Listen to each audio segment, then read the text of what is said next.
I'm Tyler Austin, and this is Cy from Gungnir Strategic. We are going to be doing a quick review of the GL4 Pro. You have all the experience with this, as this is your unit on your MPX with all the really cool multicam black here. Or I am a filthy slut for multicam black.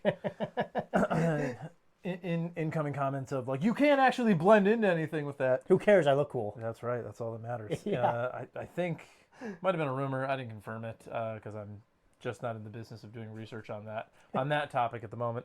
But I'm pretty sure multicam black was originally developed for a police force for intimidation purposes. Really? That's what I was told, and I was just like, man, I like that. That thing looks neat. Okay. I'm here for it. Whatever. But yeah. Either way, it looks cool. I'm here for it. So this is my MPX, but more specifically, this is my GL4 Pro by Rovyvon. And as we were talking a little bit in the last video about 4 function units on smaller fighting systems, Yep. how pertinent it is because you run out of real estate really quickly. Yep. Not only real estate though, but like you're also wanting to keep weight down, you know? This is a small little sub gun. It's a great backpack gun. I love just throwing it in bags and going and not worrying about it. Yep. With the folding stock when it's not sitting like a squatted scorpion. You know, the entire goal of this build was just to try to keep it as minimal as I can and also increase the functionality as much as I could. And with this laser system, having a white light, a vis laser, an illuminator, and an IR laser I just didn't see a way that it could be beat in a package this size. Yep. It is a clone of the Surefire, the XVL2. Okay. But for $300, man, when you're looking at, and last time I saw, I'm sure the price has fluctuated a bit, but the XVL2s are floating around like $800 to $1,000. You know, and don't get me wrong, Surefire is great, but to just throw on a bag gun that I'm going to bang around with, I'm okay spending $300 to do that. I know Defense Distributors makes their own version of this as well. Oh, okay. It runs a little bit more, and I know they beefed up some of the turrets and I think some of the internals. I'm not too sure beyond that what they're doing. What I'll say is, for a little 4-function unit like this, man, that takes, you know, standard pressure, specific proprietary pressure switches, the same ones that the XVL2s take. Oh, okay. But it's a great little unit, dude. So it uses proprietary Surefire switches. Yeah, But not like Crane or the come on brain, Scout Light. No. It's proprietary it's to the specific. Surefire's version of this. Yeah, correct. Doesn't mean that it's bad, but like I've never had any problem with any of the reactivity to it. It's always very responsive. But like, man, I've probably got, granted that there's a very quick way to get rid of ammunition on this gun. Yeah. I've probably got around 600 rounds on just this unit. Okay. It's held 0, no problem for me, and it has functioned perfectly. I actually had some pests in the chicken coop at one point, and this was a big factor in no longer having pests in the chicken coop. Yeah. I can't say enough good stuff about the unit, man. You know, like, there's multiple versions. I know they have like the XL and the full power unit. I didn't opt for it for this. For me, at the time, it just wasn't worth the money. Yeah. If Rovyvon wanted to do a review of the different ones, you know. But for this sake, no, but I'm happy with it. You know, it's a 400 lumen white light. It is 300 on the IR light. The green laser's only 5 milliwatt, which I know you're not in love with. You know, it's a little low power. Fair. And Little weak. And the IR is 0.7. But again, IRs, that's fine. Yeah, and this is the thing. I know you're a big fan of the big strong lasers. I get it. Well, 6 to midnight on the laser. Well, as long as it's vis, it's, you know. But again, what am I doing with this, right? Yeah. Like, It's a sub gun. yes. Max practical effective range is maybe 100 meters. Yes. And that's pushing it. Yes, and that's on a night of full rest. Yeah. You know? Yeah. Like, and a full meal, right? Like, this is just the thing. But like, for indoors, you know, from me to the camera, from maybe, you know, me to double distance, that's what I'm looking to do with this. Yep. Keep it light, keep quick acquisitions, and shoot and move.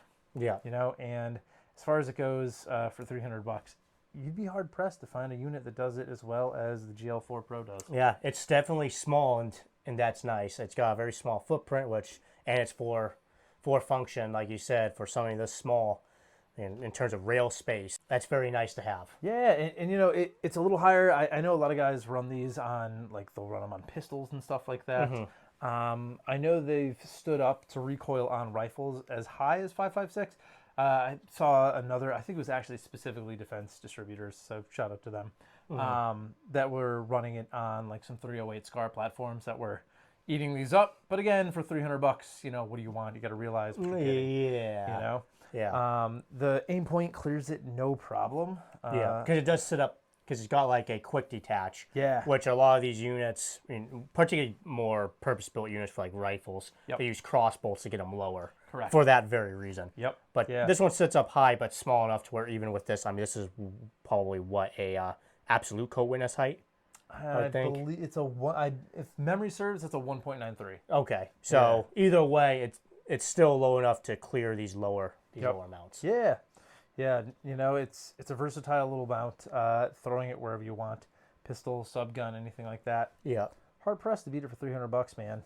Yeah. I think, you know what, to be fair with the Switch, I think the Switch ran me like 20. I got it used but brand new kind of a deal. So like it's a great price for the functionality that you're getting out of it. Yeah, and you don't need the Switch. I mean, it does come with its own switches on the side, too. 100%. The Switch is me being like, I don't want to reach my hand up there. Yeah, exactly. I don't want to reach out. I just have this nice Cerakoted grip right here. I'm just going to stay right there. Which, you know, for these little sub guns and other even really short rifles like this and like 300 black or something, rail space becomes a huge issue, especially if you want to run a dedicated lamb with a white light. I mean, you can get those on there, but it all comes down to where you putting your switches. And that becomes a big issue unless you're going to be one of those guys, which I know you hate these, but you know, you want the tall mounts with the backed, you know, with like Hydra, you know, cool, that's one way to solve it. Shout out GBRS, just clearing every room like this. Those guys are going to find me and they're real pissed. But, you know, if you're not running those type, which is a solution to something small like this, because now you have all the front rail space for your switches. Yeah.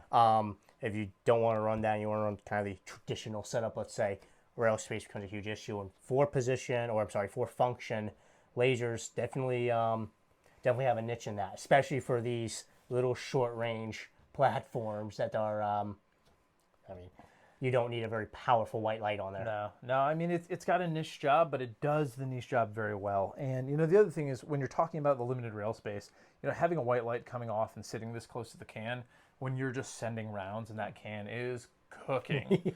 Like, you're ultimately talking about frying that. And listen, a lot of these lights can take it. Yeah. I've seen plenty of Surefires that have cooked on finish. Oh, yeah.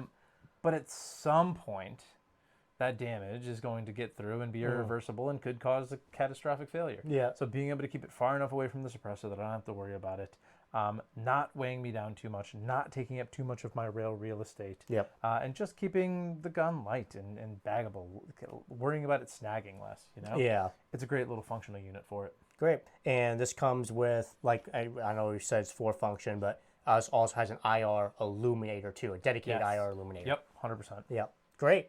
Awesome. Any other thoughts on this little guy? No, I mean, like I said, you know, I know that they make a larger version and a full power version, and I actually think they either already have or they're in the process of developing a newer version of it. I'm going to keep my eyes peeled. Like I said, it is the clone of the XVL2 from Surefire, but I'm just really happy with the unit, man. Yeah, that's great. I mean, for the price and for its size, and especially for these tiny little guns like this.